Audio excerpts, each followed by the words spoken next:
بسم اللہ الرحمن الرحیم۔ السلام علیکم، welcome to Zee health and care. بچپن میں ایک لڑکا منصور عباسی کے ساتھ پڑھا کرتا تھا۔ جب منصور بادشاہ ہو گیا تو وہ ملنے آیا۔ یہ شخص زیادہ پڑھا لکھا تو نہ تھا لیکن بہت عقل مند تھا۔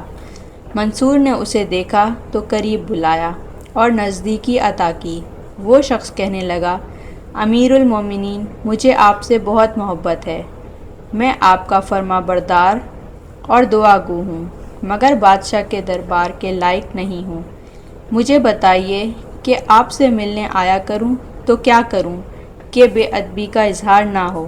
منصور نے کہا، ذرا دیر سے آیا کرو، مگر اتنا بھی نہیں کہ میں تمہیں بھول جاؤں، نہ اتنی جلد کہ میں تنگ دل ہو جاؤں۔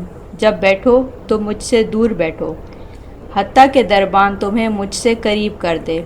اپنی کوئی ضرورت مجھے مت بتانا، میرے سامنے پیش نہ کرنا، کہیں ایسا نہ ہو کہ میں ملول ہو جاؤں۔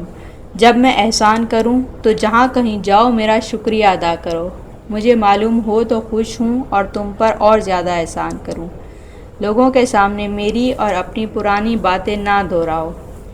وہ شخص منصور کے پاس سال میں ایک بار آتا اور 1000 درہم لے جاتا۔ ان دونوں باتوں سے علامہ صاحب نے یہ نتیجہ نکالا ہے کہ اگر علم ہو اور عقل نہ ہو تو انسان ذلیل ہو جاتا ہے، اور اگر عقل ہو اور علم نہ ہو تو اس کی عزت ہوتی ہے۔ عقل بڑی چیز ہے۔ اگر آپ کو میری ویڈیو پسند آئی ہو تو لائک کیجئے گا، شیئر کیجئے گا اور میرے چینل کو سبسکرائب کرنا بالکل مت بھولیے گا، اور بیل آئیکن کا بٹن ضرور دبائیے گا تاکہ میری ویڈیو سب سے پہلے آپ تک پہنچ سکیں۔ Thank you.